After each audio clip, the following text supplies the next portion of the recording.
Hello student, welcome to my YouTube channel basic point zero. Basic point zero आपके लिए लेकर आ गया है आज का धमाकेदार वीडियो। और धमाकेदार वीडियो में आज हम पढ़ने वाले हैं वैद्युत आवेश, इलेक्ट्रिक चार्ज के बारे में। आज हम शुरू से ऐसी जानकारी लेने वाले हैं जो कि हमें 12 में काम नहीं आने वाली है, लेकिन यह जानकारी अगर हम ले लेते हैं तो हमें कहीं भी परेशानी नहीं होने वाली है। 12 में काम यह ज़रूर नहीं आएगा, लेकिन इसके जो कुछ तथ्य हैं यह हमें हमेशा के लिए याद रहने चाहिए, जैसे कि अभी हम आगे आपको बताते हैं। पहले हम टॉपिक को शुरू करते हैं। हमारा जो टॉपिक है वैद्युत आवेश के बारे में आज हम चर्चा करते हैं। यह समझ लीजिए यह फिजिक्स का डेमो, तो फिजिक्स का यह डेमो है। आप सब लोग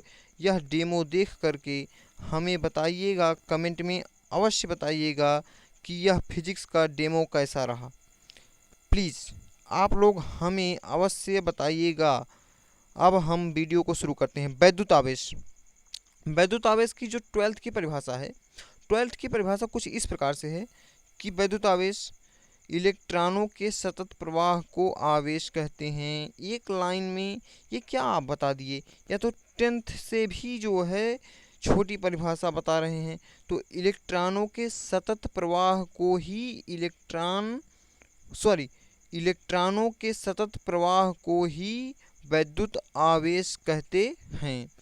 या फिर आप पहले भी जानते होंगे कि आवेश किसी भी पदार्थ का वह गुण होता है, आवेश किसी भी पदार्थ का वह गुण होता है जो अपने चारों तरफ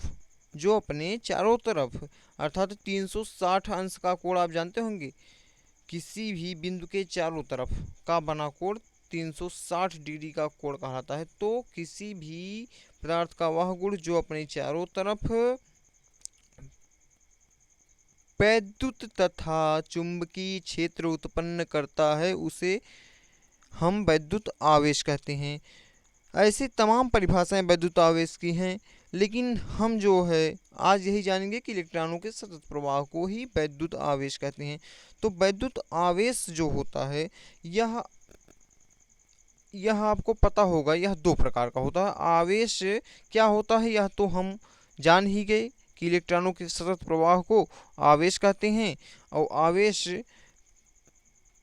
के कितने प्रकार होते हैं? आवेश के दो प्रकार होते हैं, धन आवेश तथा ऋण आवेश। अच्छा, हम आवेश के प्रकार तो जान गए, लेकिन आवेश के ये जो दोनों प्रकार हैं यह हमको किस वैज्ञानिक ने बताया?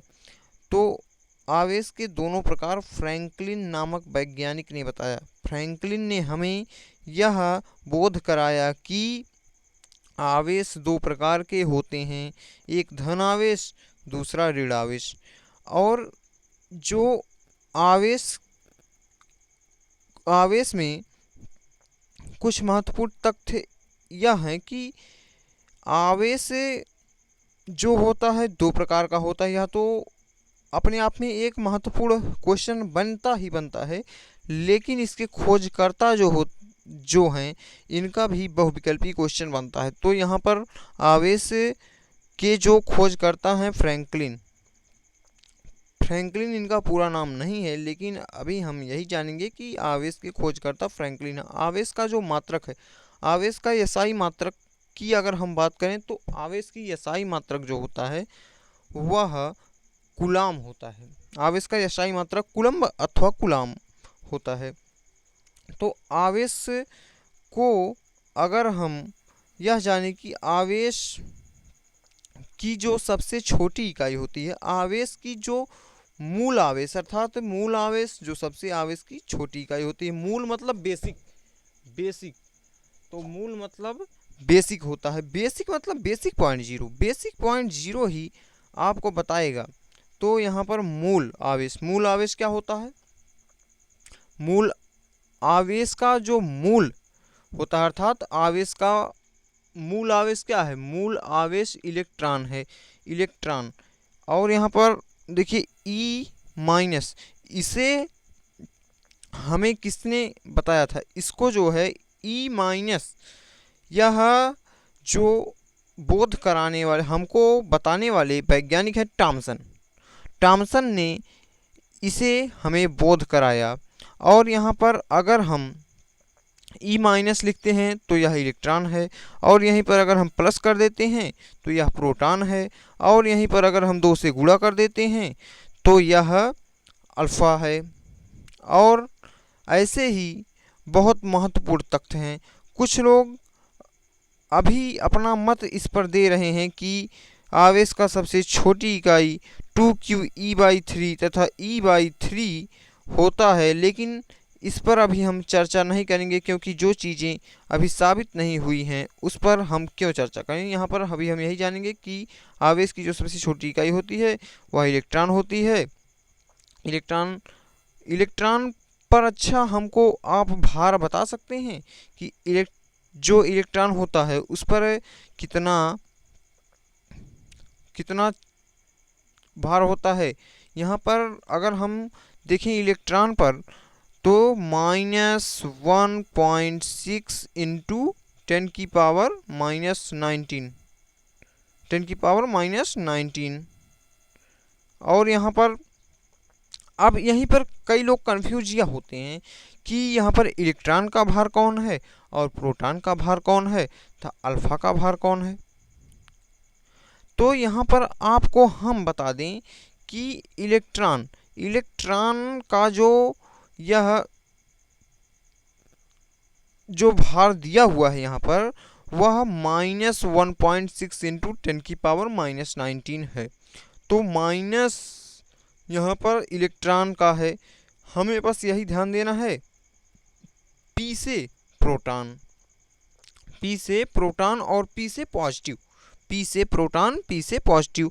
तो यहाँ पर अगर पॉजिटिव हमें दिखेगा ही तो वह हम समझ जाएंगे यह प्रोटॉन का है। तो P से प्रोटॉन P से पॉजिटिव, तो जो बचेगा वो निगेटिव। तो भाई है ये है, इलेक्ट्रॉन तो अभी भाई बचे ही हैं। तो इलेक्ट्रॉन जब बचे हैं तो इलेक्ट्रॉन के ऊपर थोप देंगे। और यहाँ पर अगर हम अल्फ़ा की बात करें तो यहीं पर वहाँ पर हम आपसे यहाँ पर 2 से गुणा करने के लिए बोले थे। तो जब 2 से यहाँ पर गुणा करेंगे तो यहाँ पर अगर हम 2 से गुणा करेंगे तो कुछ इस प्रकार हो जाएगा। यहाँ पर 16 दूनी 32 मतलब 3.2 इंटू 10⁻⁻19 हो जाएगा। इसी प्रकार से आप बहुत सारी जानकारियाँ बेसिक पॉइंट 0 से अभी पाने वाले हैं। और यहाँ पर हम अगर देखें कि आवेश के जो 2 प्रकार होते हैं, धन आवेश और ऋण आवेश। धन आवेश क्या होता है और ऋण आवेश क्या होता है। तो किसी भी पदार्थ पर इलेक्ट्रॉन की होने वाली कमी तथा ह्रास को ही उस पर जितना इलेक्ट्रॉन का ह्रास होता है उस पर उतना ही धन आवेश होता है। अर्थात जिसको जितना इलेक्ट्रॉन देने के सक्षम होता है वह उतना ही धनी कहलाता है। अर्थात अगर आप किसी भी को जितना पैसा देने के सक्षम होंगे उतना ही आप धनी कहलाएंगे, और जो लेगा वह उतना ही ऋणी कहलाएगा। तो यहाँ पर सेम वही पोजीशन है कि जितने इलेक्ट्रॉन की कमी होगी उतना ही धन आवेश, और जितने ही इलेक्ट्रॉन की वृद्धि होगी उतना ही ऋण आवेश बढ़ेगा। तो यहाँ पर कुछ ऐसे ही तथ्य हैं। और यहाँ पर अगर हम बात करें आवेश के गुण की, जैसे कि कुछ क्वेश्चन यहाँ पर पूछा गया था आपसे कि यहाँ पर देखिए अभी आपको अगर हम दिखाएं तो यहाँ पर आपसे कुछ क्वेश्चन इस प्रकार पूछा गया था। देखिए यहाँ पर 16 नंबर का क्वेश्चन पूछा गया है। 16 एक प्रश्न नंबर है, 16 नंबर का नहीं आता है, प्रश्न नंबर है। तो यहाँ पर देखिए ऐसे पूछा गया था कि विद्युत आवेश क्या है और विद्युत आवेश कितने प्रकार के होते हैं। तो आपको हमें लगता है कि हम बता ही दिए कि विद्युत आवेश क्या है। इलेक्ट्रॉन के सतत प्रवाह को विद्युत आवेश कहते हैं। यहाँ पर लिखा हुआ है इलेक्ट्रॉन के सतत प्रवाह को विद्युत आवेश कहते हैं। हमें नहीं लगता कि हमने आपको कुछ गलत बताया है। अगर गलत बताया हो तो उसके लिए कमेंट सेक्शन खुला हुआ है और वहाँ पर आप लोग बताइए। इलेक्ट्रॉन के सतत प्रवाह को विद्युत आवेश कहते हैं। और यहाँ पर आवेश का यशाई मात्रक हमने आपको कूलम भी बताया था और कूलाम भी बताया था। तो यहाँ पर दोनों लिखा हुआ है कि आवेश का यशाई मात्रक कूलम और कूलाम होता है। एक इलेक्ट्रॉन पर 1.6 इंटू 10⁻⁻19 कूलम्ब ऋण आवेश होता है। तो यहाँ पर हमने वही भार कहा था, और यहाँ पर देख लीजिए कि एक इलेक्ट्रॉन पर 1.6 इंटू 10⁻⁻19 कूलम्ब ऋण आवेश होता है। विद्युत आवेश के जो दो प्रकार होते हैं यह हमने आपको बता ही दिया था। तो यहाँ पर विद्युत आवेश दो प्रकार के होते हैं, धन आवेश और ऋण आवेश। तो इसकी परिभाषा भी हो गई है। अब हम बात करते हैं, जैसे कभी हमसे पूछ ले कि आवेश के गुण क्या होते हैं, तो हम सीधे सीधे 2-4 ऐसे लिख देंगे, क्योंकि ये बहुत ज़्यादा नंबर पूछता नहीं है। एक या बहुविकल्पी ही पूछ ले या 1-2 नंबर का पूछ ले, कहीं पर पूछ ही लेता है तो हम 2-3 हेडिंग बना करके लिख देंगे कि आवेश में योज्यता का गुण पाया जाता है, अर्थात आवेश को आसानी से जोड़ा घटाया जा सकता है, और आवेश क्वांटीकृत किया जा सकता है, मतलब आवेश का क्वांटीकरण होता है। आवेश ऐसा नहीं है कि वह दशमलव या फिर अर्थात वह तोड़ा मरोड़ा नहीं जा सकता। आवेश में योज्यता का गुण पाया जाता है। आवेश जो होता है यह आपके चाल पर निर्भर नहीं करता। आवेश जो है आपके चाल पर निर्भर नहीं करता, तथा द्रव्यमान आपका चाल पर निर्भर करता है। ये देखिए, दोनों के अंदर जो अंतर है यही हमें बताता है, और यही से कुछ क्वेश्चंस भी बन सकते हैं कि आवेश चाल पर निर्भर करता है, द्रव्यमान आवेश चाल पर निर्भर क्यों नहीं करता तथा द्रव्यमान चाल पर निर्भर क्यों करता है। तो ऐसे क्वेश्चन बन सकते हैं। और यहाँ पर हम ऐसे ही देखेंगे कि आवेश के जो गुण थे, तो आवेश में योज्यता का गुण पाया जाता है, आवेश क्वांटीकृत होता है तथा आवेश संरक्षित रहता है। यह आप लोग बहुत इससे आप मुखातिर होंगे। तो यहाँ पर देखिए, आवेश में योज्यता का गुण पाया जाता है, आवेश के में योज्यता का गुण, आवेश संरक्षित रहता है। आवेश संरक्षित मतलब आवेश को ना तो नष्ट किया जा सकता है और ना ही उत्पन्न किया जा सकता है, बल्कि एक रूप से दूसरे रूप में परिवर्तित किया जा सकता है, कन्वर्ट किया जा सकता है। आवेश कहता है मेरा कोई कुछ भी नहीं बिगाड़ पाएगा, चाहे वह कोई भी हो। आवेश को अपने आप में बहुत घमंड है, तो इस घमंड को तोड़ने में भी अभी कई वैज्ञानिक लगे हुए हैं। तो देखिए वह क्या कर पाते हैं। तो यहाँ पर आवेश के बारे में अगर हम और कुछ गुण की बात करें, तो आवेश में चुंबकीय तथा वैद्युतीय आवेश अपने चारों तरफ चुंबकीय तथा वैद्युतीय क्षेत्र उत्पन्न करता है। और आवेश जो होता है इसमें प्रतिकर्षण तथा आकर्षण दोनों प्रकार के बल हो सकते हैं। अच्छा, प्रतिकर्षण कब होगा और आकर्षण कब होगा? आकर्षण तब होगा जब आप दो समान प्रकार के चार्ज रखते हैं, तो उनके बीच हमेशा, आप जान लीजिए, उनके बीच हमेशा प्रतिकर्षण ही होगा, कभी आकर्षण नहीं होगा। इसका कारण भी आप सभी को बताया गया होगा। और यहाँ पर अगर हम आपको बताएं कि दो विपरीत प्रकार के आवेश में हमेशा आकर्षण ही होगा, हमेशा यह आपको याद रखना है कि दो विपरीत प्रकार के आवेशों में आकर्षण ही होगा।